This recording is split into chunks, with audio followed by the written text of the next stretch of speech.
Good day and welcome back to Elementary 72 Gaming. Now, for today's video, I'm going to be rating Valheim. And rating Valheim is no easy task. Number one, Valheim is extraordinarily addictive. Now, being addictive means that the shortcomings within the game are easily lost. Now, I can list a whole lot of shortcomings based on my experience, but also with that there you have to understand that I haven't completed the game. And another thing to note on top of that is the game is incomplete. So as they complete the game, things will change. Let's say for example the file size of the game goes up another 100 gigs. That will mean that where Valheim started and where it ends become two different stories altogether. Okay, so let's get into the rating. First of all, Valheim is a survival game. So survival games are a very special genre for most people. I'm just going to pull my character cursor a little bit. And what this means in general is that you do customize your character. And as you can see, I'm in Trollhide armor. I'm running with bronze shield and axe. Now, along with that is the progression system within this game. The game progresses through the boss fights. You have to kill the first boss in order to advance up into metals. You have to kill the second boss in order to advance even further beyond your metals into iron, and then you have to kill the third boss to move even further into precious metals such as silver, and then you have to kill the next boss to move beyond silver into the black metal as far as I know. So yes, I do know a lot of what's coming and what I haven't yet reached, but that's just about all that I can say about it.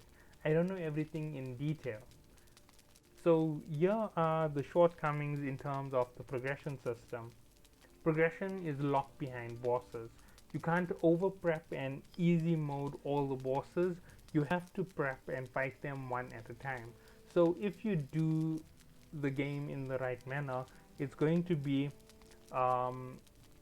the stag boss, the elder boss, the bone mass boss, the dragon, and I don't know what the last boss is, to be honest. I just know that there is a fifth boss for you to fight. I've never seen anybody face off against him. So I do know that there are 5 bosses, and my whole idea behind them is I'm going to face off against boss 1, boss 2, complete all of that, and then I'm going to gather up to go against boss 3. I'm going to fight boss 3 and progress from there until I can actually fight boss 4.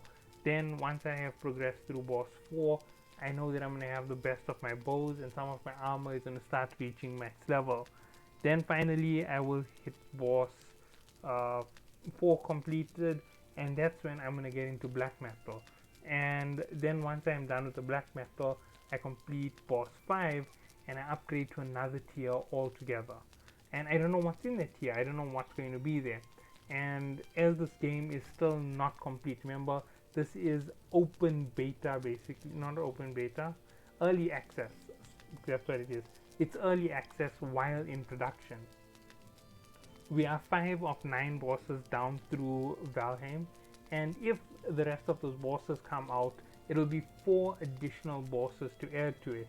And considering how good this game's survival aspect is at this rate, I doubt that it's going to stay such a small game moving through to next year in 2022. I suspect this game is just going to pick up speed through the year. It's going to be somewhere along the lines of Conan Exile and Red Dead Redemption. That's where I'm suspecting this game will fit into. It also has a lot of aspects that make it match to games like Minecraft. However, its processing requirement puts it on the higher end of things, and being able to play this game is really an honor, and it's really a pleasure of mine to be able to take this on with the community.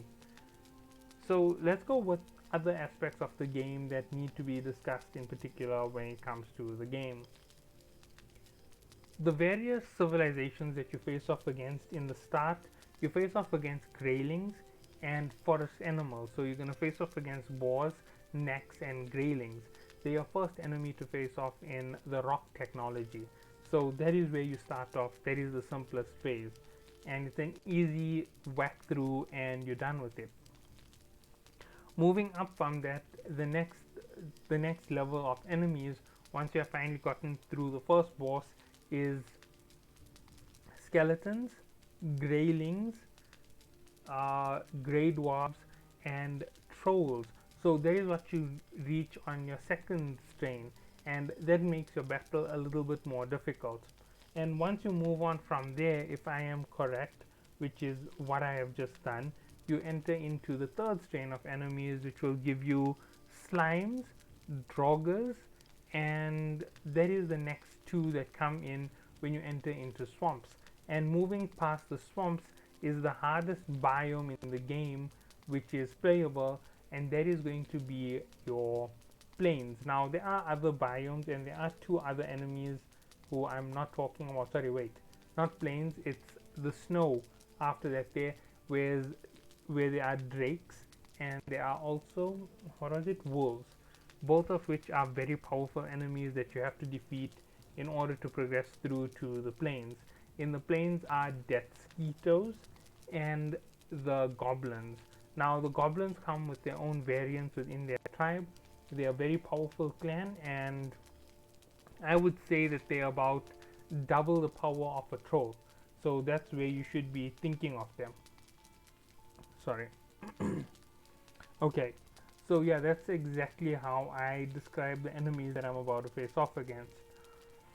Whew, I know it's a bit of a mouthful to try and rate this game. So let's rate this game based on graphics. So the graphics of the game are block mode graphics, and it's intentionally in block mode graphics because of the likability of the playstyle.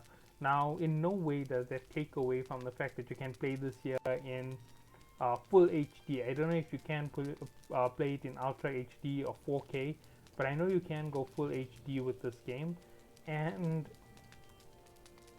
it is unbelievably awesome regardless of the fact that it's using squares or blocks or whatever you want to call it. The progression is phenomenal, the graphics that you see are still phenomenal, and considering that you're going to view most things at a nice distance, they mesh well and they draw less power from your graphics card, so they help you out a lot in terms of progression with giving yourself that high performance boost from your PC, so you don't have to dedicate too much of power towards the graphics of the game. Moving on from graphics, the next thing is controls. The controls are easy to grasp. Most of the controls are all within the space of one hand. You do not need to play this game double-handed. If you do play it double-handed, it's purely up to you, but there is one thing that I have noticed. It is very simple. The standard WASD for movement, E for pickup, and then you get your FMXCQ shift control.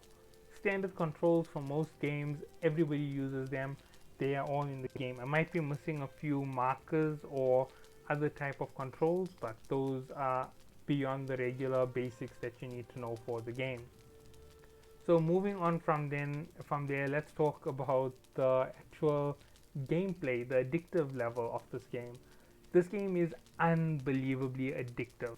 It can drain you out for hours and hours at a time, and if you don't break away from this game, it can cause you to become severely addicted. I have to admit that this game is unbelievably addictive once you have passed your first 3 hours. Once I had passed into the second phase of beating the first boss, and I watched enough videos and I had enough of an idea of what I wanted to do, there was no way this game would ever be anything less than what it was. I played crazy, I went to unbelievably high levels within the game, and I returned to where I needed to without much of a problem. Okay, yeah, it's a little bit difficult to get everything off my chest. In terms of the other aspects of this game, things which I haven't discussed, the negatives to it is most probably the addictive nature. The enjoyability is unbelievably satisfying. Despite its resolution and its screen quality, the game is really satisfying on the eye.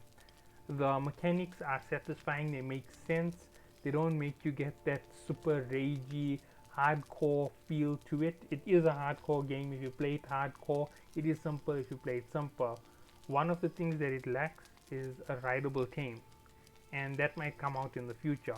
There are no horses, you can't ride the wolves, and you can't ride the dragons or drakes at the moment. So those are the shortcomings. There's nothing that you can blame anybody for, and they do make perfect sense that they aren't in the game as yet.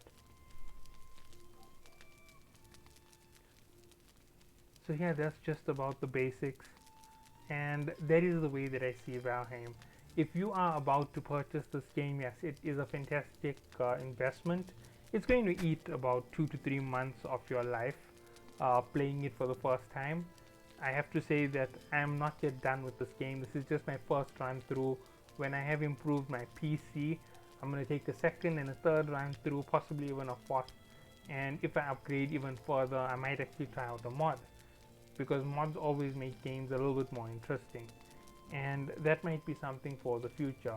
So I hope that you all do enjoy this game. I hope that if you are thinking about trying out this game and you see my review, you go onto it, you play it, give it at least 3 to 4 hours before you choose to quit the game. Give it 4 hours.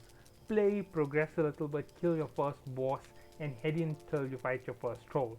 Once you face off against your first troll, once you get all that annoyance in and out, that is where the addictive nature comes in, when you start learning the mechanics of combat. And yeah, that's exactly where you want to go in Valheim. So thank you all for watching, have a good day, and if you feel so inclined, leave a like on this video, leave a comment down below if you do enjoy the game with Valheim Rocks, and most of all, if you do enjoy my channel and want to see other content of this nature, you can always hit the subscribe button. If you don't like all my content, you don't have to hit the bell button, but the subscribe button will always throw up my feed in your list for subscribed channels, so you can always see when a new video comes out. And I release a video every single day of the week. So